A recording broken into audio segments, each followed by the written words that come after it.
Hey everyone, welcome to another episode of the Coaches Corner University podcast. I'm your host, Paul O'Neid, and as usual, we are brought to you by Coaches Corner University.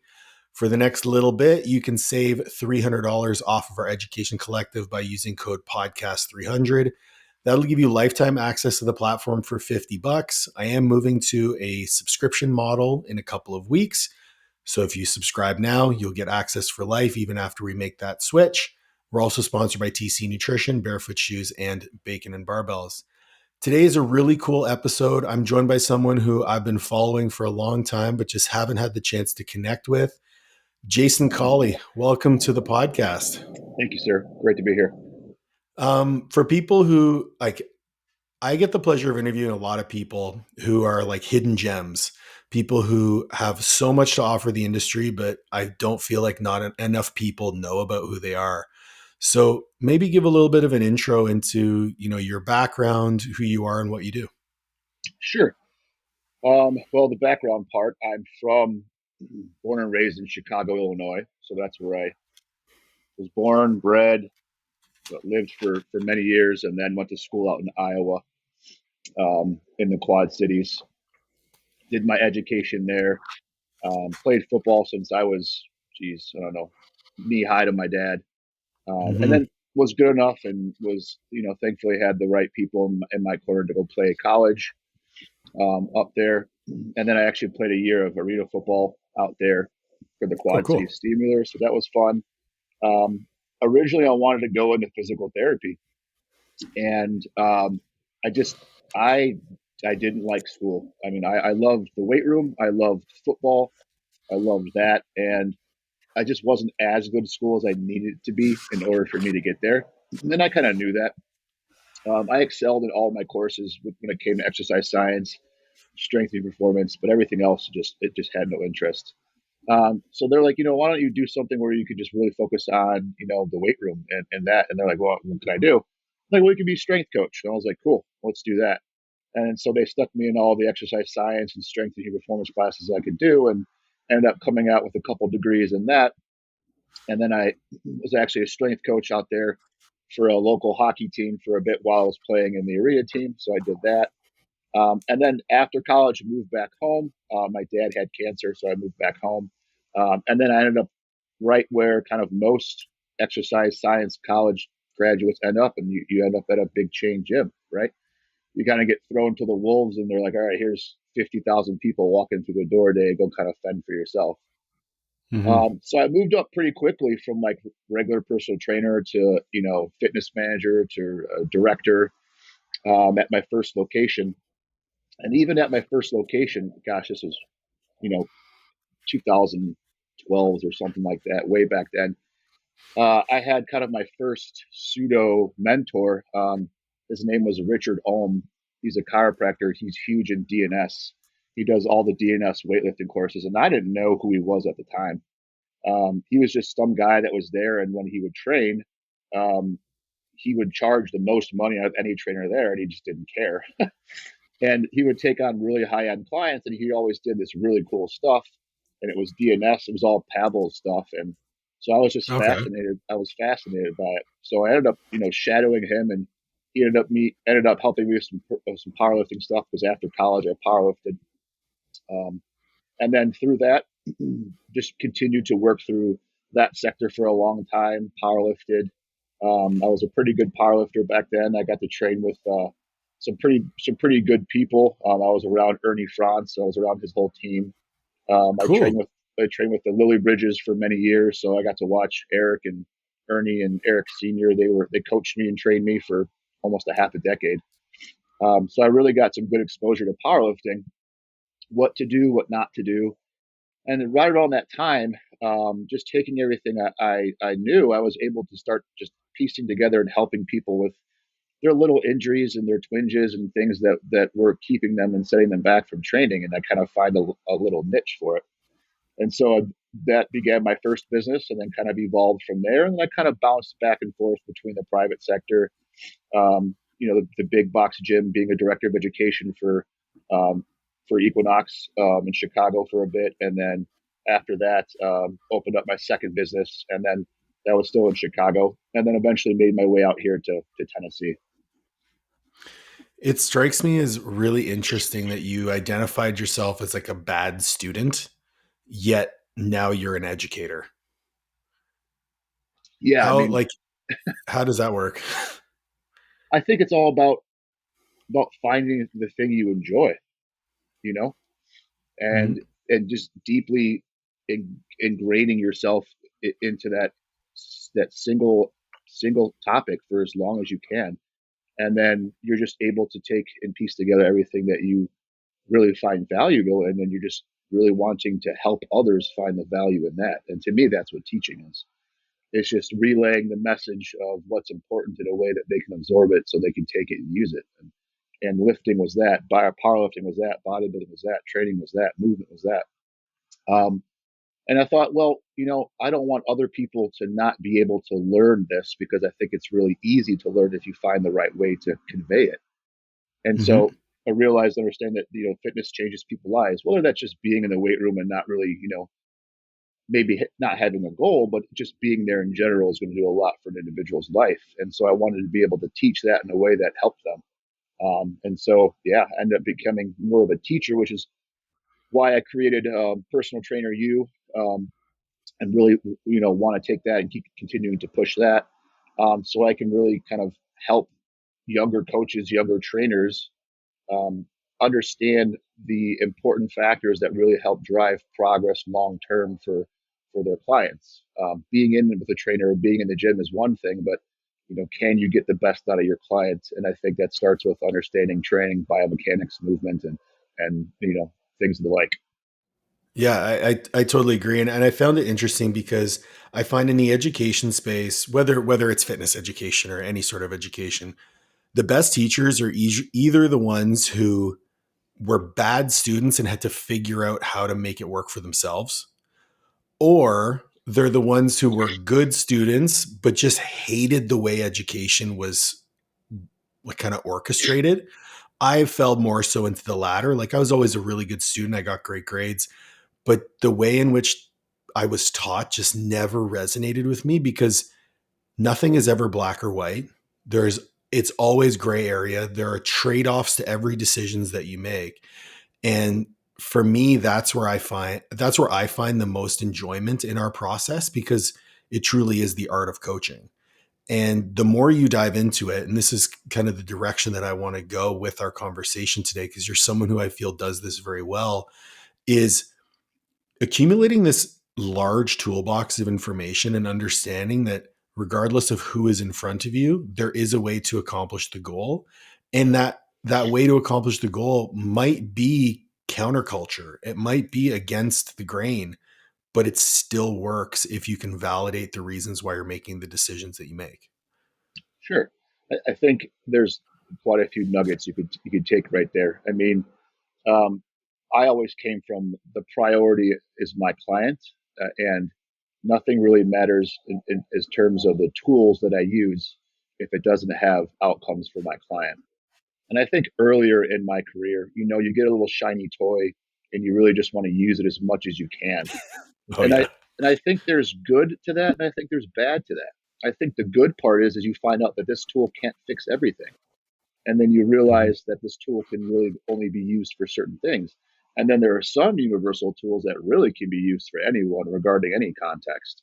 And you keep that toolbox in your that tool in your toolbox, at the top shelf. And you kind Mm. of start taking these little golden nuggets that you kind of see from other people and other coaches across the years. Things like, don't overcomplicate it, keep it simple. Um, you know, try to see the forest, through the trees and so forth. And really just sometimes you can be your own worst enemy by overcomplicating things because you have so much coming in. You forget that's the simple things that really make the biggest difference when it comes to working with humans one on one. And I think forgetting that we're working with a human and this system, and it's not just the way a textbook explains pulleys and chains and movement. And that really starts to kind of open your eyes as to what works and what doesn't work. Yeah, a major light bulb moment for me actually. I was speaking to a friend of mine, and we were talking about cadaver lab in grad school, and The light bulb moment came for me when we cut open the cadaver and it looked nothing like the diagram.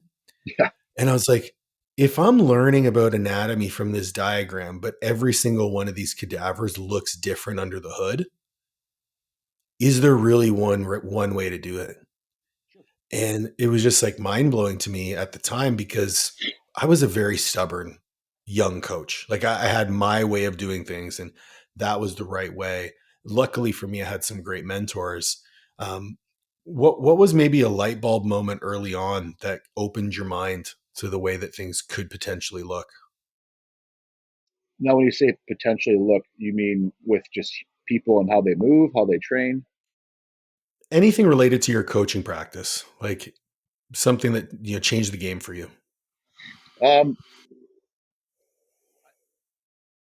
I don't think it's revolutionary, but I think what really kind of changed and opened the door is if I could really get buy-in from my client. Okay. If I could get buy-in from my clients and really allow them to trust me, even though the things I might be doing seem strange or odd or things that other people or other coaches or therapists have never done, um, then we have a chance to make things work. Because every client, every trainer, every person that they have come to me, they're like, "Wow, I've never learned this before. I've never seen this before.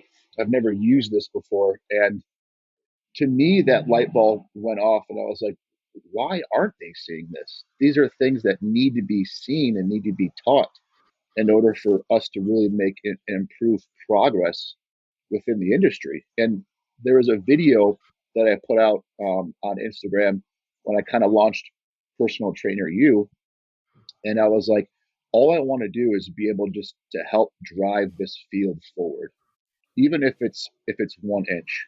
And Hmm. to me, having that kind of manifesto per se was just allowing was just allowing the things that I think and feel from 15 years of experience that really drive the needle forward, put those in front of people, even if they don't understand it. Because if they don't understand it, that's fine. But if they start thinking about it and it just resonates in their mind and stays there and stews and stews and stews, then they'll continue to look at it, continue to revel in it, and hopefully have an impact in the way they train clients or the way they take care of themselves and so forth. So it was kind of that buy-in perspective, and then understanding, you know, what really I think moves the needle forward. What do you there's two things that I want to ask about that. The first one being like what are the things that you find create buy-in the best for the clients that you work with? Yeah, I think as a younger trainer, I wanted to do something cool, something tricky, and something shiny right off the bat to get that buy-in. And I learned quickly that that's not really what they want to see or to hear. They want to be heard, and they don't just want you to listen to Mm. them. They want you to hear them, right? Um, I have this new client, this 16-year-old male. He had a ischial fracture, so a fracture in his hip. Plays football. He's a corner. He wants to get back to athletics. Um, his dad just tried to keep continuing to push and do many different things, many different people. And when I took the time to actually have a conversation with him without his father there, um, he when it came down to it, all he really wanted to do was stop being in pain. He didn't even care if he Mm. played football anymore. He just wanted to stop being in pain at 16 years old. Yeah. And everybody thought he just wanted to get on the field and back and play football, and he did. He loves football, and if he can go back to playing football, he says, I'm tired of being in pain. And I don't think he would have told me that if his dad was right there in front of me. You Yeah, know, I know. so it's really understanding, not just listening to people, but hearing them, and then learning how to ask questions, learning how to really dig deep and see things, through layers, and not just be superficial with your assessment questions or things like that. I think that comes with an element of maturity because I think early on we all listen with the purpose of responding rather than listening for the goal of understanding. And and that to me is the difference with buy-in. Like if you listen with the purpose of understanding the person and truly getting into what their why is, like you did with that young man, like you can really accomplish some great things. The other thing that I think I want to return to with what you previous said was, the way that you frame your education practice is something that I feel very strongly about, and that my goal is not to just spoon feed you information and give you answers. My goal is to teach you how to ask better questions. And the way you worded it, in that you want people to stew in the information, and even if they don't understand it right off the bat, just get them thinking about it. Because that element of critical thought is truly what's going to make the difference with how you get the buy-in and ultimately how you get results with your clients. Um, and let's be frank, a lot of the stuff that you do or that you post about is kind of fringe. It is kind of fancy, and like on the surface, you're like, okay, this is different. Case in point, before we started the podcast, I mentioned I first started following you because you were the first person I ever saw do loaded thoracic cars. And I was like, oh, this makes sense for strong people, but I've never seen anyone do it. And like, on the surface, it looks fancy, but as you explained it to me, it's relatively simple. Talk to me a little bit about that. I think to touch on your first part, take a small step back when you said Yeah. looking or listening to really hear and not provide necessarily the answers. I have to give credit to my wife for that one, because man, in my relationship, because of my childhood and my trauma and all that stuff, I always wanted to provide a solution, an answer to a problem. Oh, Even yeah. she would come and talk to me, and the first thing I would do is I would blurt out a solution, or here's what we can do. And it's like, I'm not talking to you because I want you to provide me an answer. I'm talking to you because I want you to listen to me. And I think you're every laughing. husband resonates with that. and and so she's taught me more about lots of stuff. So, but I think she taught me that, and I carried that over into, if this works so well for my relationship, for my marriage, which is one of the hardest things to have, then there's no doubt it's going to work with my clients who I enjoy just helping. Yeah. So I just wanted to touch on that. And I think the second part is, um, I lost my train of thought. You were asking. Like finding the simplicity within the complexity. Like, Yes. at finding, like, all right, I see this loaded thoracic car which looks completely fancy to me, but truly the underlying philosophy involved is quite simple. Sure. So I think we kind of talked. Danny kind of talked about this in her forum on Wednesday. Is you can kind of have all the depth and dig so deep down these rabbit holes, but really, when you dig that first foot, that's about all that you're going to need for true change in people. And I Yeah. think I think when it comes down to it, is you can keep digging in the rabbit hole deeper and deeper, deeper, but then it gets harder to apply and apply and apply because that hole gets deeper and deeper and deeper. So if you kind of dig a foot down and get what you need, you can fill that hole right back up. But if you start digging a 60-foot hole, it's extremely to go back up through all those layers of complexity and piece it all together correctly. Mm, So when I start working with someone, it says I want to be able to create as much change as I can as quickly as I can. Do I want to dig a 60-foot hole to get there, or do I want to dig a 1-foot hole to get there? right. And so I take the information and the things that I think work, and I say, what's the most simplest version of this piece of information I can use to get a result for my client? And that sometimes takes some reverse engineering. Sometimes it takes a little bit more planning and thinking. Um, but I don't think that most things require a very complex solution. I think they require some thinking, some critical thinking, and understanding of complex solutions, but being able to use simple solutions instead. And so, if you take the basic things like biomechanics and movement, and you understand and put those as principles in whatever training career that you have, you can do a lot of good work and get a good amount of good progress with your clients by just sticking with those principles and solutions, and not moving too far away down that rabbit hole or down that 60-foot hole. sometimes it requires that, but very often does it really need it. I feel like you might be the type of person, please correct me if I'm wrong, that like sees the stuff that gets proliferated on the internet, especially around biomechanics, and just shakes their head and thinks, man, you guys are missing the boat. Yeah, dude, I stay off of social media unless I feel like I want to post something and maybe scroll through the people I like, and that's about it. I have no desire to sit there and try and change someone's mind over the internet through words that they're just not even going to bother reading. And so I will follow the people that I truly feel has the same type of personality and passion as me, people like you and Danny and things like that. And then I will take what I feel is useful, try and apply it, and then go through.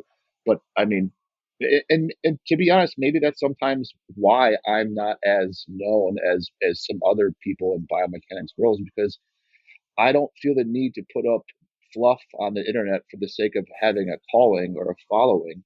I want to put up what I feel is actually relevant to people who train hard, who are interested in movement, and those people can be my people. I'm not looking for everybody to like me because, frankly, I don't like people other than the people I work with. People I love my clients, but just I'm a very solitude person. I don't like big crowds. I love sitting on the back patio smoking a cigar with my dog and my wife, and that's content for me, and I'm okay with that. How do you reconcile that with still wanting to operate and scale a business? Yeah, it's a good question. So um, part of that was again my wife forcing me to be comfortable with being uncomfortable and putting myself more out and on social media and the internet. Um, and then part of that was there's always some things that you're not going to be good at and something you're not going to be comfortable with.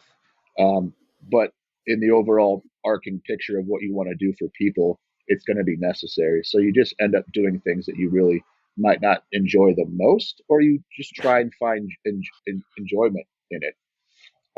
And so my business is kind of twofold. I have the in-person business. I have a few online clients that I still have because I enjoy training them, and then I have my PTU, and so PTU would be the scaling part, hopefully, eventually, that continues to catch on.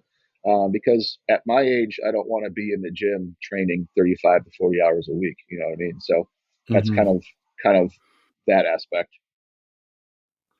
Yeah, I totally get it. I was chatting with a friend recently, and he made a statement. He said, "Sucking is essentially the prerequisite to success. So if you want to be successful, you need to find things that you can suck at, and the more things that you can find that you can suck at, the more likely you're going to be to have success." And I kind of dove into that. Like, speaking is not necessarily something I have a problem with. I mean, I spend all day on Zoom calls and I do 2 to 3 podcasts a week. So I spend a lot of time talking. Where I do struggle is communicating information in 60 to 90-second clips, because that's not the medium in which I feel most comfortable communicating. 100%. But you kind of got to play the game. And I'm like you. I stay off of the social media drama. Luckily, up here in Canada, we're kind of sheltered from it anyway, because half the shit that gets posted, we get censored by our government. But I know moving to the US is going to be a bit of a change for that. I'm just always curious, especially for people who prefer to stay out of the limelight, if it's a conscious decision that, well, I'm going to scale my business to the level that I'm comfortable scaling it to, and I'm not looking for massive growth or massive scale, or if it's just if it's a conscious decision, or if it's something you just resolve to. It's like, I'm just going to accept that it's not going to scale. Like for you, what was it, like an acceptance or a choice? It was a choice. Mm. I want to be able to do the things I want to be able to do in my life with my wife for my future. Um, Hmm. but I'm not unwilling to make myself unhappy to get there. And Yeah, I'm the if same. I take myself too far away from what I enjoy, then I'm not going to be happy. Then I'm just doing it because someone else says I should do it. and that's just not the man who I am. So I, like you, I enjoy speaking. I could, if someone could just send me to gyms and tell me to speak and set everything up and just do it for me, I would speak biomechanics to everyone forever. It would be fun. Yeah. But the way to get to gyms is to put up stuff on social medias and for people to see. And I, like you, I cannot convey a 60 to 90 second, dictated reel on, FAIR in the hip. to me, to me, it just takes a little bit more context and more time.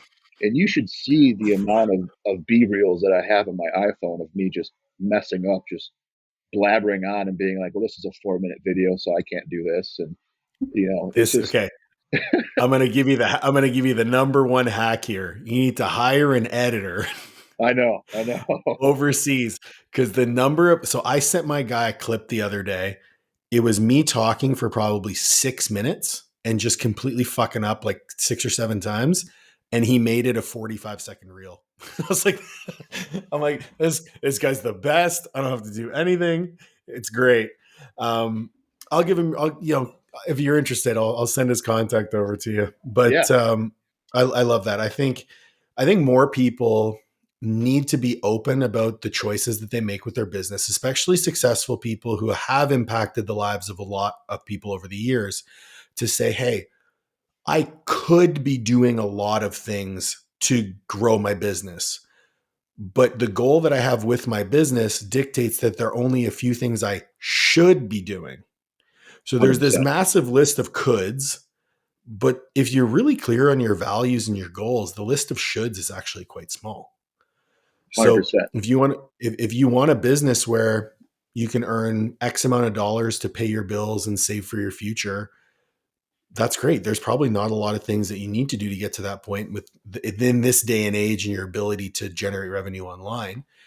But if the goal is, well, I want to make 100K a month, listen, I don't want the headache that comes along with 100K a month. Yeah, I mean, to be honest, that sounds like that. I mean, it sounds scary, and I'm sure it offers a bunch of freedom and a bunch of other things. But I have freedom right now. I write my own schedule. Exactly.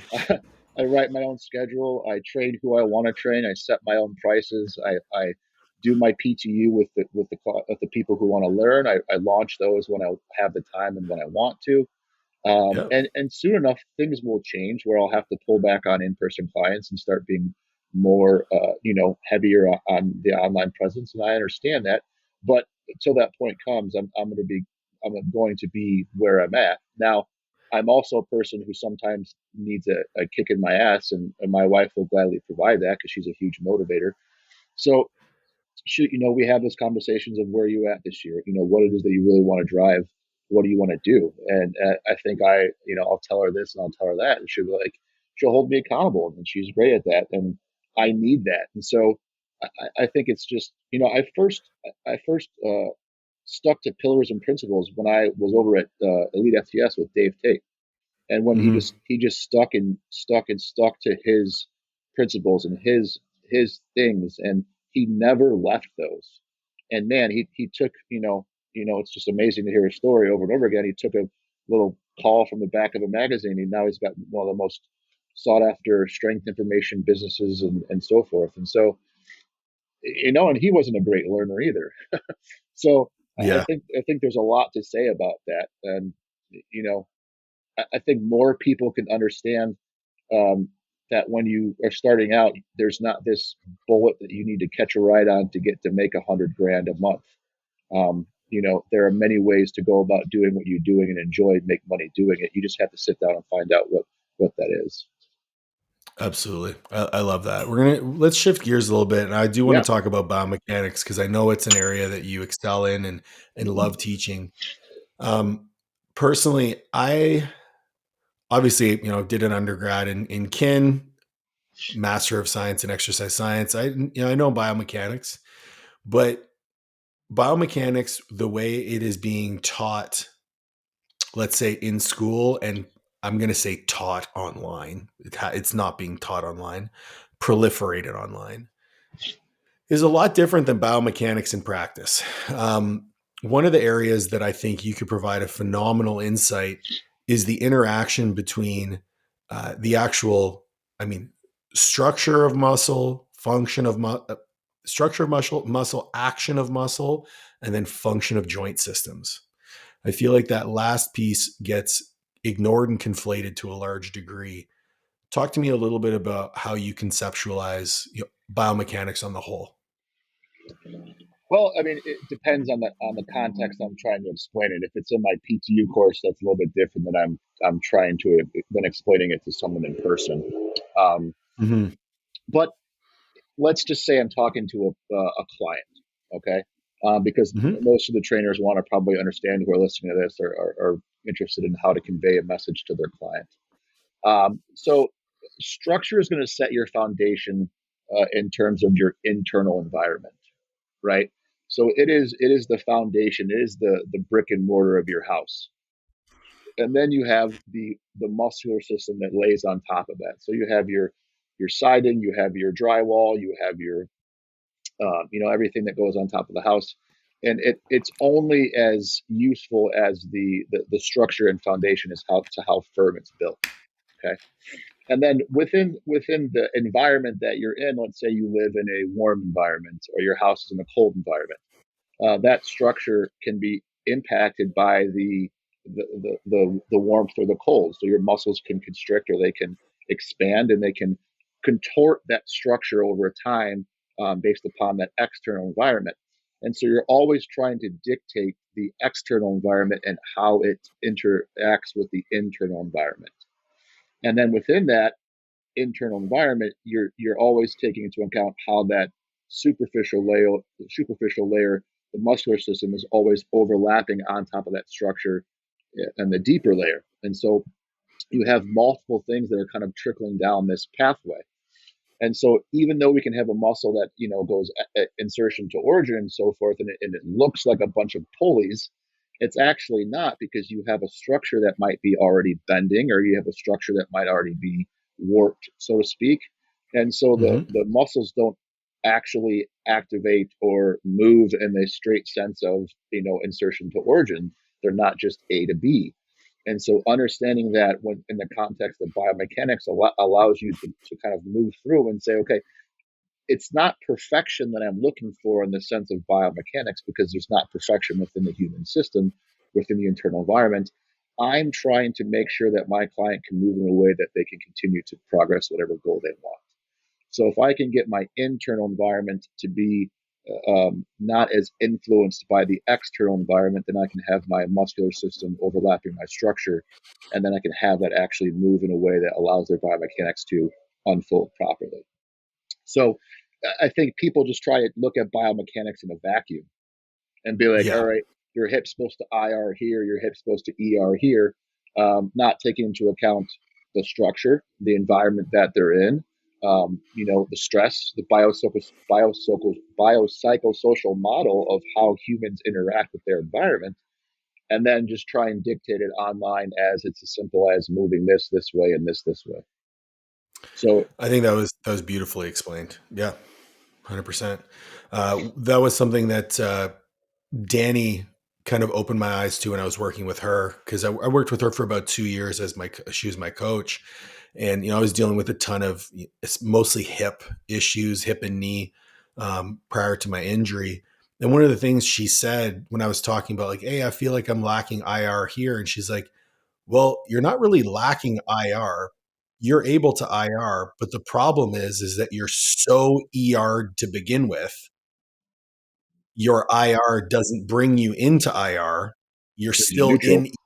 Yeah. Yeah, Well, I'm still in ER when I'm IR'd. So I was like, yeah, oh, well, that makes total fucking sense. And yeah, she's like, but if we can teach you to, orient your pelvis in a bit more of a posterior tilt, now you're going to open up more of that IR. And I was like, this is so simple, but I was yes, just I never thought about it in that way. And you bring in the biopsychosocial model. Well, now you're talking about the electrical system of that house, and how, winding up that electrical system or down regulating that electrical system will also impact both the baseline structure and the way that those, that superficial layer is going to influence that structure. So to me, that makes a lot of sense. And not only that, you alluded to it in our call on Wednesday. You're talking about autonomics. Talk to me a little bit about how you look at the autonomic nervous system's impact on that. I mean, so for most of my clients, again, I'm working one-on-one in person, so I only have an ample amount of time. But let's say you were an online coach, you would have more depth and more breadth to be able to work this through with your clients because they're on their own time. But Mm-hmm. when I'm looking at autonomics, I'm looking at the amount of I shouldn't say the amount of the ability for my client to move from sympathetic to parasympathetic when they need to, and not be stuck in one or the other for such a long period of time, right? Because being stuck in any one of those is going to do, it's not going to be a good thing. It's like being able to spike your blood sugar. You want your blood sugar to be able to go up, but then you want it to be able to go down just as fast. And so when I'm looking at autonomics, I'm really looking at the ability for my clients to maintain um, some sort of overall parasympathetic abilities when they're even working through their training. Because some people will get so frustrated through their training because they can't move right or because they can't complete an exercise right, and they get frustrated, and that drives up stress, and then that locks down the system. So being able to pivot from that when a client knows they can't do something or I see that may be too difficult, we move away from it as to not drive up that sympathetic nervous system. And so a lot of times I'm looking at resting heart rate. I'm looking at their morning resting heart rate. I'm looking at their digestion, their ability to get sleep, their HRV, things like that.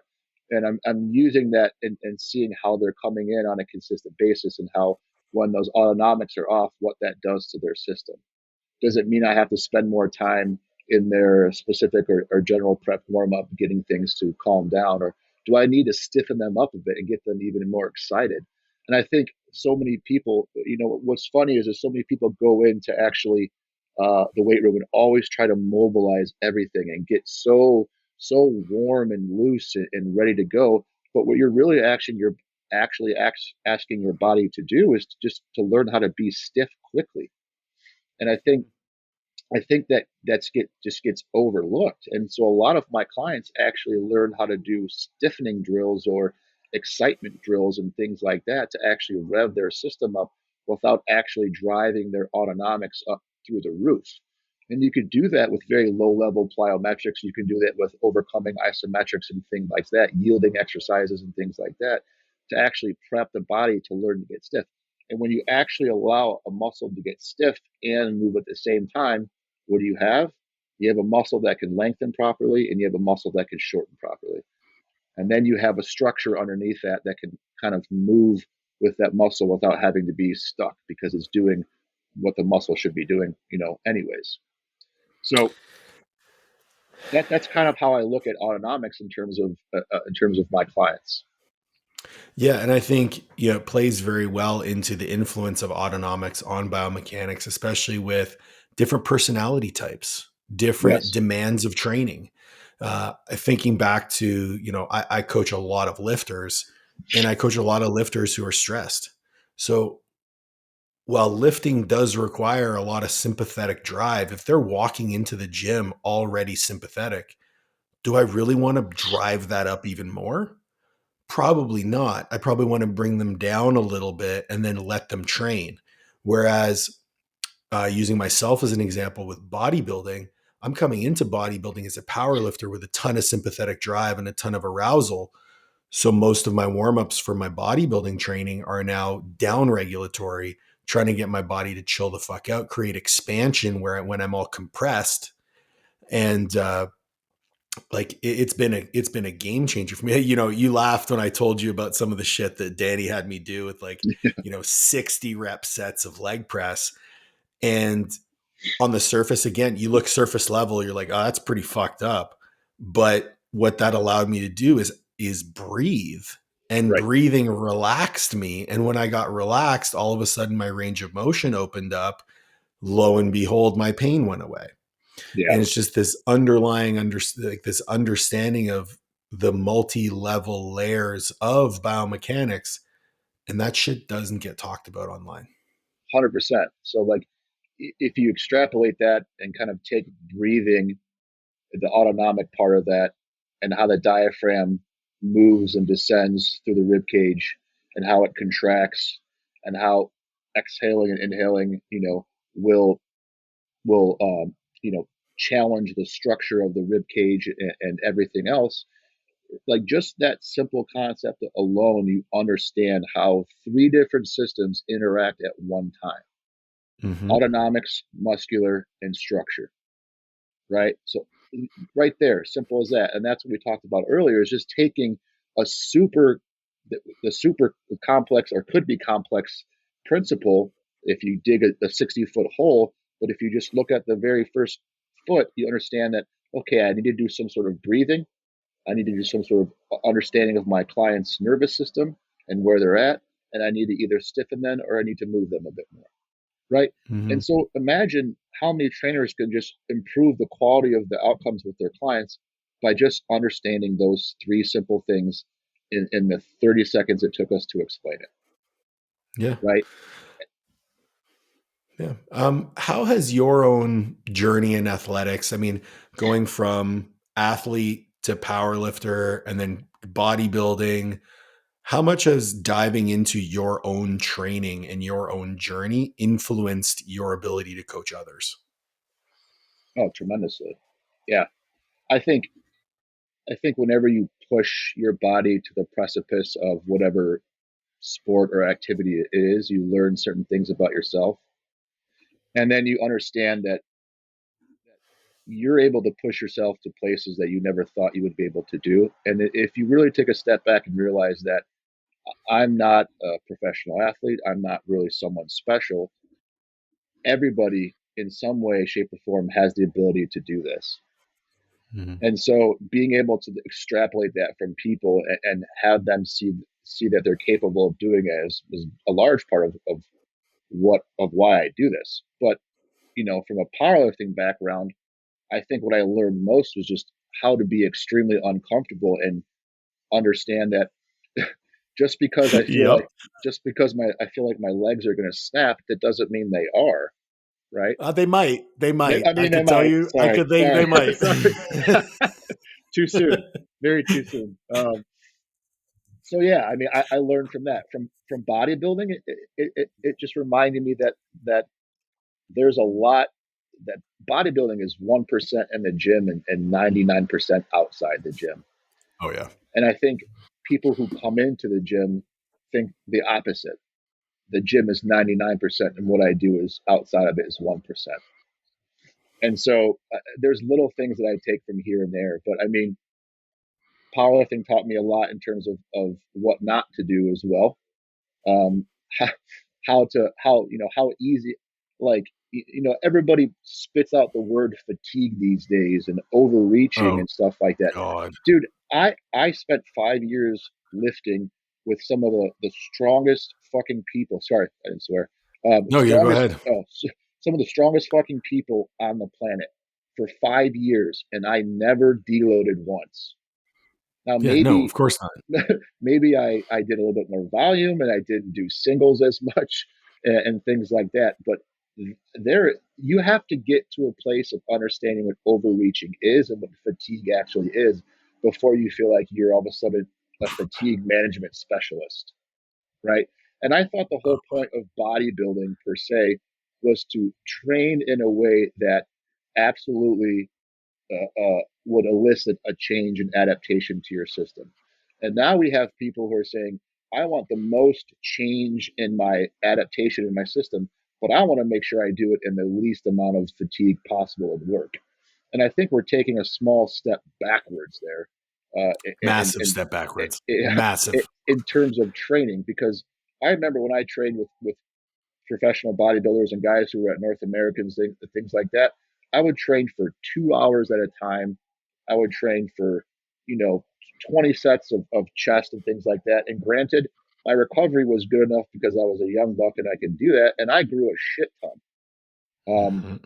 And maybe that was good for when I was in my 20s, but and maybe not so good now in my late 30s. But that's the whole point. Is I learned that I didn't start there, and I think you have to earn the right to be able to say, oh, I need to manage fatigue now and manage my overreaching capacity, um, which is just blows my mind. Anytime, anytime I hear the word axial fatigue come out of somebody who's under 35 with no muscle, I just want to gouge my eyes out. Um, the analogy I always use when it comes to fatigue, especially with younger athletes, is listen. If you think about your athletic pursuits as a lifetime of chopping down a tree, you have to start chopping down that tree with a chainsaw. Then it's going to be an axe. And then at some point, you'll be really close to chopping down that tree and it'll become a chisel.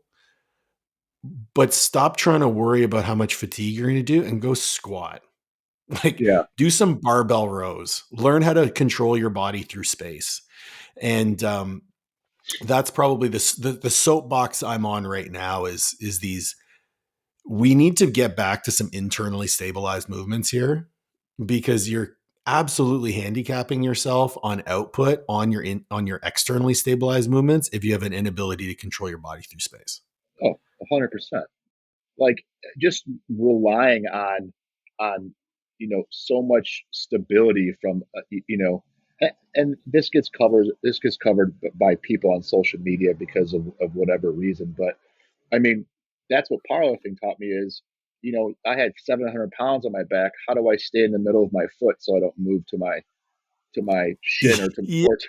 or to my ankles, And now it's like, well, I want to make sure that my strength curve meets my resistance curve meets this curve, so I have the best thing here, but I'm going to make sure I don't fatigue here. It's like, well, how do you even know what you're capable of doing if you're always trying to create this fail safe for yourself?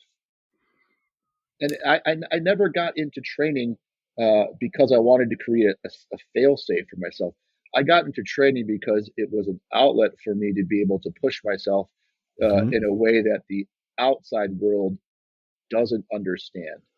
And I have a conversation of this about my wife with my wife, and it's like she was talking about pushing myself, and she's talking about our relationship and how we push each other there.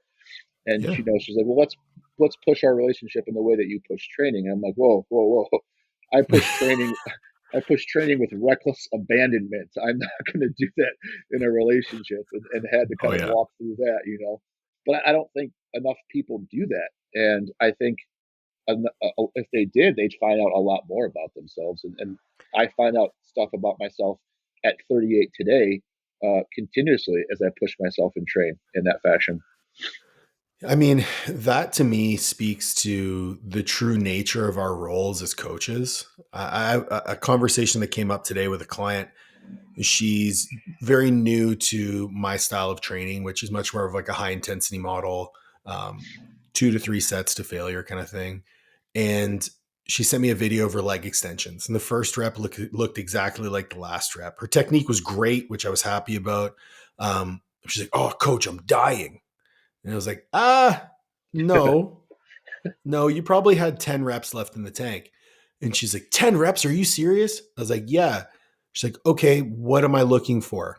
I was like, okay, cool. So I sent her a video of a set of leg extensions that I did. And I purposefully sent her this one because it was a really bad autonomic day with my knees where the last 2 reps, my whole body was literally shaking. Like, no, I'm talking like whole body. And she's like, oh my goodness. Like, yeah, you're capable of so much more. And so, luckily, I caught that feedback in the middle of her workout. She did another set and sent it to me. And she's like, I had no idea I was capable of this. And Mm-hmm. my response was, yeah, that's what training will do. You are, and I think if we get too far into the conversation of fatigue management, we are going to miss the true value that training can add to our lives. Because you and I both know all the success that we have in our lives, in our relationships, in our professions is a direct result of the lessons we learned in the gym. 1,000%. Point, Yep. point blank, period. Yeah. Um, I didn't expect to resonate so deeply on all this, and I also thought like, well, we're the same age too, so we came up around the same time, had some very similar influences, so it all makes I had a sense. small feeling. I was like, I think this is going I to be think we're gonna get along. I thought we were gonna get along. I didn't think it would be like, yeah, yeah, yeah. um, what have been the things during your career where you thought were really important turned out not so important? Oh wow, good question. Um, I think there's a few things right off the top of my head without giving it too much thought. I think going through certain continuing education models and courses, I think I thought were going to be extremely important, extremely relevant, and then it turns out that they weren't. It turns out they're cool in context. They're cool when you look at them from an education standpoint, but they're not as cool in terms of when you actually need to execute with your clients. Like Um, what? What would be one that name drop? okay, name drop. Well, the one that we were talking about with cars, Yep. you know, It's like FRC. FRC, right? So I took that course, um, and unless you're a therapist and you're really just providing therapy to a client, um, the surface level stuff is all you're going to use. You're going to provide your Mm-hmm. client with thoracic cars, with joint specific range of motion stuff, with you know um, active isometrics here and reflexive isometrics here. But you're not going to do that in real life with your clients when you have 60 minutes to do that. And you're certainly not going to send that home with your client because they ain't going to be able to do it themselves. Mm-hmm. And so I think a lot of that stuff where it looks fun to understand it and it looks fun to regurgitate it, unless you're in that exact setting where it's going to be useful, it's not.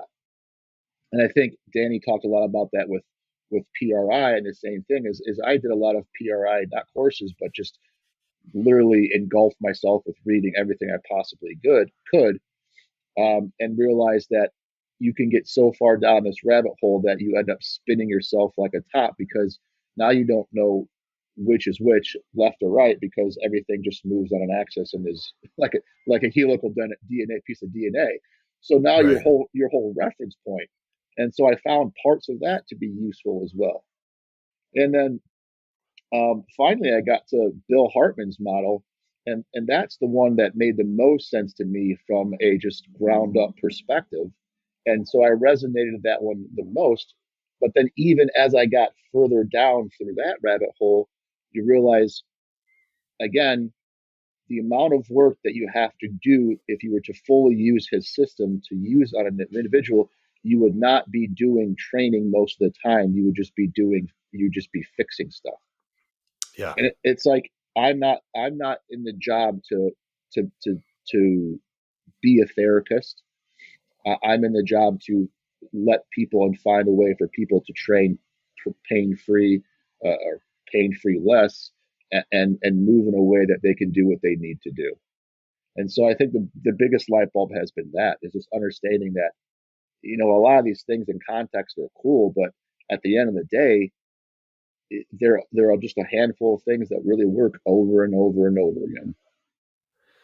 How do you create then that, like, if the goal is to get clients to move pain free sustainably over time and progress, there has to be a point in which you have to draw the line in the sand and create a delineation between trainer and clinician. Yeah, And I find that very challenging, especially knowing that, and this isn't like a flex of any kind, but I get a lot better results than most clinicians. yeah. So how do I not overstep my scope of practice? I think as soon as you reach the point where you're putting your hands on someone as a trainer, you've overstepped that boundary. You Okay, know, yeah, I totally agree. I think I think if you're trying to create some sort of change within the any of the systems via your hands, you've now become something that you're not. But my biggest takeaway now that's coming to me, my biggest takeaway was learning how to do that without my hands. And so Yep. and so that's when I became really specialized, quote unquote, in my skill with my field was is how do I learn biomechanics in a way that allows me to actually do what I want to do with my hands, but not necessarily have to touch somebody. And so Yeah. I think learning, like how do I get someone to, work on their glute med and open up their glute med space without having to get them in a leg lock and crank on their femur to move them like FRC would do. Hmm. Okay, so I can do a heel foot, a B stance heel foot raised single leg RDL, and I can get the same amount of cap space within that posterior capsule as they would be able to do, right? And so I don't think it clicked until I really tried to make that connection. Yeah. And I think, listen, there's a lot of trainers that put their hands on people that just kind of make my head shake. I'm like, probably don't want to do that. Yeah, Um, but I think that's a fantastic delineation to make. It's very easy. It's like, just don't touch people. And also at the same time, realize that you can get a lot more out of not touching somebody, because you bring it back, even bring it back to that biopsychosocial model. You give that client autonomy over their process. You yeah, give them agency over their choices, and you show them, hey, you can create this change on your own. Now all of a sudden there's no more fear around movement, and you're now influencing that biomechanics from the top down of like autonomics into structure and so on. So I love that answer. If you had a billboard on the side of the highway for anyone to read, a message for the world, what would it be? oh geez. I know I'm um, asking the good ones. you're talking about like just fitness related, or you're talking about just Oh, just anything, man. This is we'll get as esoteric as you want to get. um, I say that when I've been asked this question similar in similar fashion before, and I think my answer always it stays the same because I guess that's the point.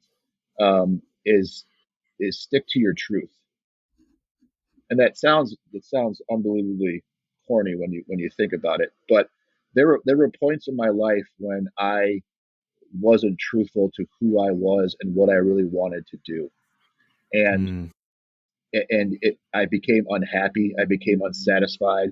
I became not the person I wanted to be in my relationship. And when I move too far away from doing the things that I know I should be doing, that part of the truth in my life, I always end up finding myself feeling more anxious, more unstable, more ungrounded. And then whenever I find myself, even if they may be more difficult and things I don't like to do, but that part of my truth of sticking to that part of my life, it always keeps me grounded and always keeps me in the right direction. And so, um, something I learned having another conversation with my wife. listen, you put the right woman in your life, and it'll Oh, absolutely change the trajectory you of have where you're headed. no idea, no idea. Yeah, Oh, I mean, I didn't. I have all the idea. Yeah, I didn't have the idea. I it was it was me, 5, 6 years ago. Great, this woman's amazing. Then it was my fiance. Then it was my wife, and then so much has happened since then. Just from her being the person who she is, I would have my business. I wouldn't be where I am successfully. None of it. Yep, I totally agree. I tell my wife every day she's my superpower, because even your billboard message of stick to your truth, no one is going to tell you quicker whether or not you're on the right path than your wife. 100%.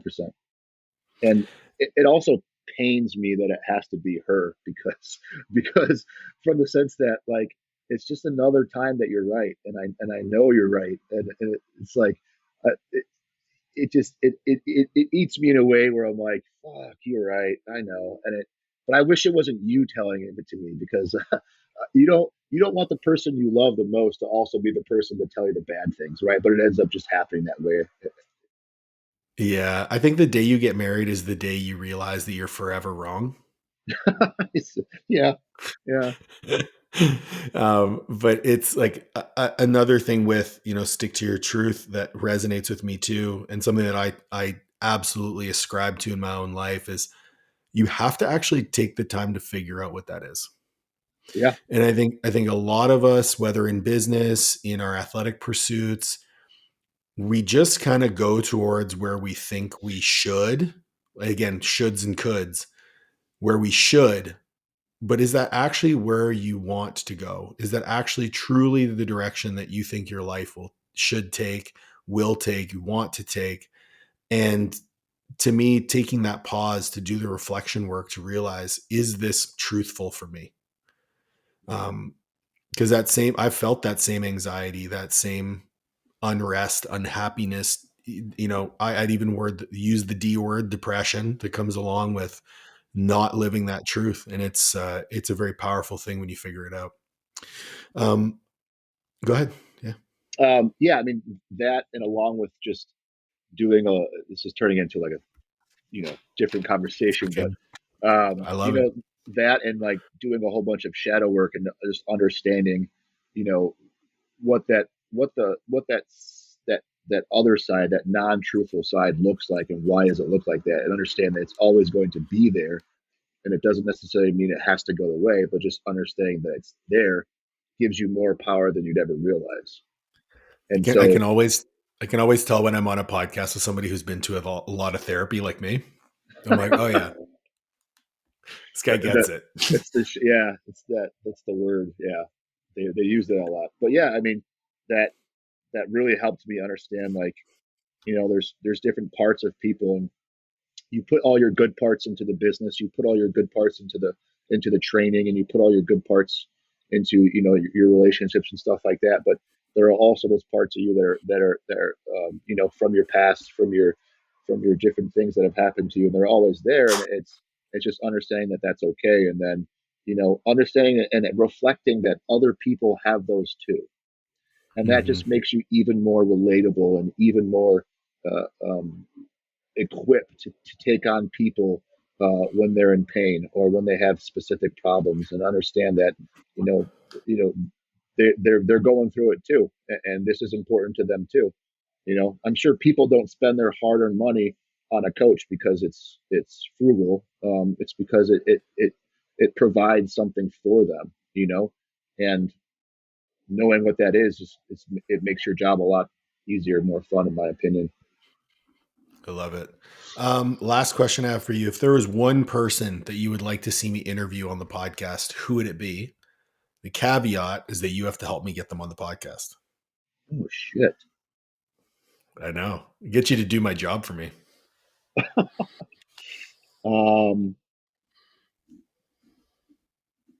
One person that I know or that I don't know, but I think you should interview. You got to help me get them on. So there has to be some element of you introducing me. Do I have to know them, No, or you is don't it? have to know them, but you got to Oh, help me okay, get them. got it, got it. Jesus, everybody gets this question. This is very Everybody. hard. Well, I went through most of your interviews, and I didn't know a lot of the people, so that was good. That's why I watched them. Let's see. Shit, I don't know, man. I think there's a lot of cool people out here that are really good at what they do, um, Okay. and they're definitely not as well known as even me or as even you, but they have uh, some of the people that have taken my course are extremely smart, and Well, I think they're going to be ahead of me in a few years when it comes down to it. Um, well, and I think one individual, Colin, is a buddy of mine who he was one of the first people who actually took my course, and trusted in me. And after that, he said the course kind of changed the way he looked at training and his business and everything like that. But now he's taken it to the point where he's getting to the point where he is slowly, becoming the guy where I'm like, hey, take a look at this for me. And he can look at it in a way that's just crazy. And I've never seen somebody pick up what I taught that quickly in 12 weeks, which was crazy. And he's Well, his you own he's a great coach himself. well you Yeah, make you get me you get me an intro to with Colin, and I'll have him on the podcast. yeah. I'll talk to him. I see him. Well, right now he's cutting, so he's probably walking around with his shirt off. But yeah, I know those feelings. yeah. Hey man, it's 42 Jason, degrees. That's okay. It's all right. I'm cutting. oh dude, it was minus 17 today. Yeah, that's brutal, dude. Yeah. But listen, Oh, you said you're in Tennessee? yeah, man. You're gonna be a hop, skip, and a jump, dude. Once you get out here, Yeah. Yeah. that's gonna be I awesome. heard the west or the east coast of Tennessee is like gorgeous for hikes and stuff. Yeah, and actually, we have a place over in Western North Carolina near Asheville, so that's Well, even closer to you even guys closer. once you guys get out there. Yeah, Hell yeah, we'll get some training in. absolutely. Jason, it was an absolute pleasure to chat, connect with you, man. Long time coming. I'll have links to where everyone can find you in the show notes, but I really appreciate your time. Thank you so much. Yeah, man, I thoroughly enjoyed this. It was sometimes podcasts are a little bit choppy and stuff like this, but this was just seems like a nice conversation with a buddy that I haven't seen in years. So I appreciate it. I love to hear it. Thank you, everyone, for joining. Please make sure to like, share, subscribe, ring the bell for notifications, and we'll catch you on the next one.